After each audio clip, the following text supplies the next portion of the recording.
particulièrement aux membres de la FAFN et aux membres de la Confédération qui, ce soir, ont décidé eh bien, de vivre un moment historique, un moment qui est préparé depuis de longs mois.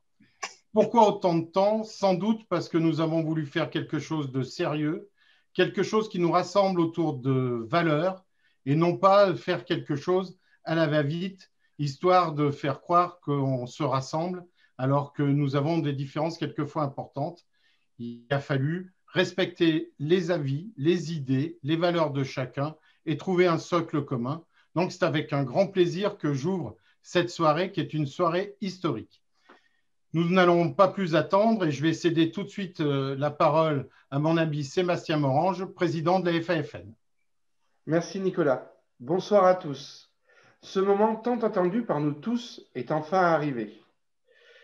Ce soir, nos valeurs, nos différences ne sont plus qu'une. Le mariage est là.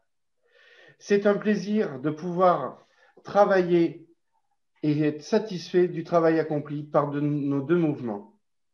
Je tenais à remercier Nicolas et son équipe, à remercier les équipes de la FAF, mais surtout les groupes qui vont être à l'avenir, à partir de ce soir, les fondateurs de cette nouvelle union. Une union forte, une union vraie, bâtie sur des constructions solides, telles que les valeurs, mais aussi l'amitié, le partage et les échanges. Voilà. Je vous remercie et je cède la parole de nouveau à mon ami Nicolas. Eh bien, à mon tour de te remercier, Sébastien, pour le travail, la patience que tu as fait preuve pendant ces mois où nous avons échangé, discuté, et puis la patience de toute ton équipe. Je tiens à les remercier vraiment très officiellement et très chaleureusement. C'est vrai que ces quelques mois ont fait que nous avons pu discuter de nos différences, mais à travers ces différences, voir qu'on pouvait les additionner pour faire quelque chose de grande valeur, quelque chose de complémentaire. Et puis, s'il y a des différences, il y a aussi de nombreux points communs. Et la Confédération, quand elle a décidé de discuter avec la FAFN, ça n'a pas été un hasard. Nous avons discuté avec la FAFN parce que nous avions un socle déjà commun, parce que nous savions que l'intérêt qu'on portait au folklore était majeur et qu'on n'était pas là pour des guerres de chapelle ou pour défendre des drapeaux, mais bien pour défendre les arts et traditions populaires, à l'intérieur de nos propres fédérations, mais aussi à l'extérieur. Et ce que j'ai beaucoup apprécié pendant ces mois-là, c'est que nous avons parlé folklore, nous avons travaillé folklore, nous avons parlé des groupes, de leurs difficultés, de leurs atouts, qui quelquefois sont ignorés même par eux. Mais en tous les cas, c'est à travers le folklore et pour le folklore que nous avons travaillé. Et c'est bien ça le plus important. Et c'est avec une certaine fierté que les membres de la Confédération se joignent à moi pour arriver à ce moment un peu officiel. Et je te cède la parole pour la suite. Alors, on va passer à la signature de ce protocole vers une fédération unique. Donc, je t'invite, Nicolas, à signer.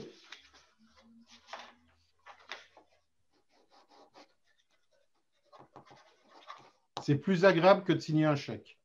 C'est vrai.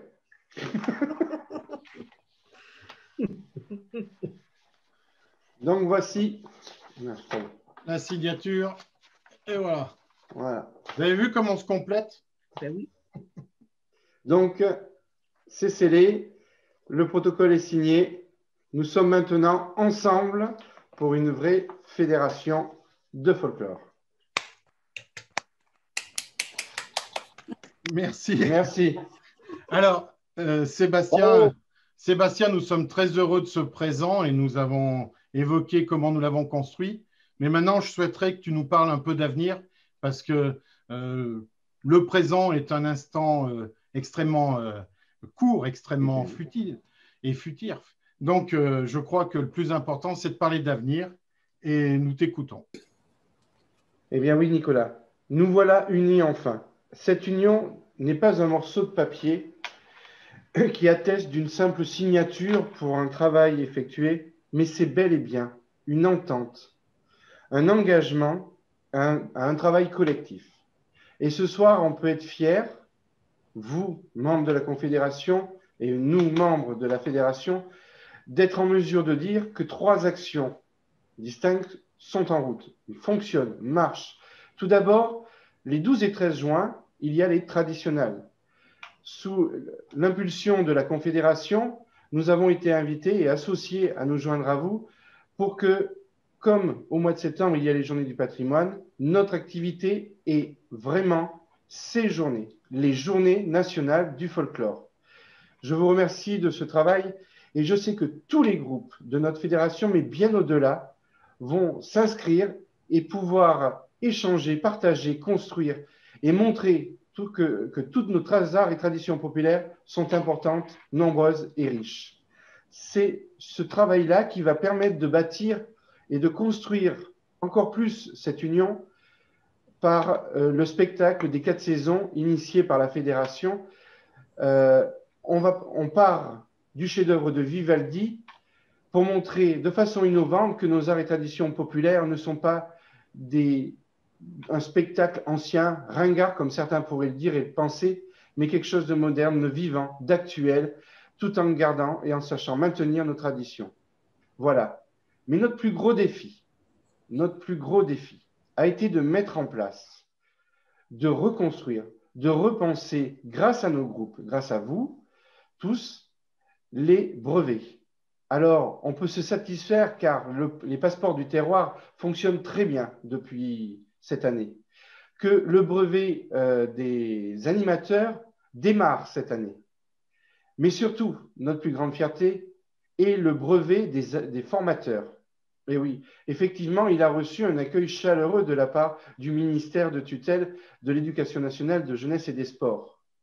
Il sera le premier et seul diplôme reconnu par l'État, oui, par l'État, pour que nous, membres des arts et traditions populaires, puissions aussi avoir une construction nationale qui permette à tous ceux qui le souhaitent, demain, de devenir membres de cette grande famille que sont les arts et traditions populaires. Alors, je tiens à vous remercier tous, le comité directeur de la Confédération, les groupes de la Confédération, le conseil d'administration de la FAF et les membres, les groupes de la FAF pour tout ce travail accompli et surtout tout le travail qui reste à venir, qui est nombreux et les projets seront encore beaucoup plus nombreux. Nicolas, je sais qu'on ne s'arrête pas qu'à ces actions, mais on a aussi une ouverture. Et cette ouverture, je sais que tu veux nous en parler. Oui, je tenais à parler de l'ouverture que nous souhaitons faire. Et cette ouverture, ce n'est pas quelque chose qui débute ce soir. La signature de cette convention n'est pas une fin en soi, c'est plutôt une naissance. Et j'ai envie de dire à tous les folkloristes de France, qu'ils soient dans une autre fédération, qu'ils soient dans aucune fédération, car il y a aussi malheureusement de nombreux groupes qui ne sont pas fédérés, eh bien, qui peuvent nous rejoindre tout simplement, pas forcément pour adhérer au départ, mais pour travailler avec nous, parce que nous n'avons qu'une seule bannière. Notre bannière, c'est le folklore, ce sont les arts et traditions populaires. Il n'y a aucun problème. Et tu évoquais les traditionnades, et c'est sans doute une des originalités de ces traditionnades.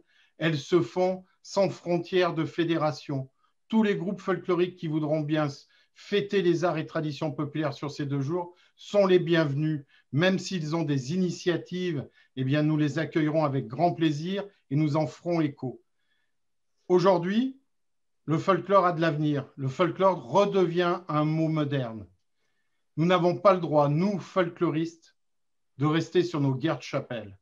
Il est important de nous ouvrir, de discuter, d'échanger et de nous rassembler à terme, parce que c'est bien en nous rassemblant que le folklore pourra être reconnu comme quelque chose d'essentiel. Et il n'y a pas d'humanisme dans une société sans avoir le devoir de mémoire d'où l'on vient. Et les arts et traditions populaires, c'est quelque chose de fabuleux que nous ne pouvons pas faire disparaître ou avoir la responsabilité de faire disparaître pour les générations à venir. Donc, j'invite toutes celles et tous ceux qui aiment le folklore à venir travailler avec nous. Merci. Voilà ce que je tenais à dire, puisque pour moi, tu sais que l'ouverture est chose importante, mais comme pour toi aussi. Et puis, bien, on va peut-être conclure là, et je te laisse le mot de la conclusion Sébastien, avec grand plaisir. Merci Nicolas. Un moment unique et historique vient de se produire. Une pierre vient d'être posée à la construction d'une seule et vraie fédération du folklore. Soyez fiers de vos valeurs, de nos valeurs. Une lumière éclaircit le chemin. L'arrivée est tout proche. Il reste du travail, mais nos actions vont consolider cette construction. Partageons, échangeons, construisons l'avenir, notre avenir, pour que notre activité, aussi large que possible, puisse perdurer encore de nombreuses années et que les générations futures puissent bénéficier de ce magnifique bonheur, de ce magnifique trésor que sont nos arts et traditions populaires et le folklore.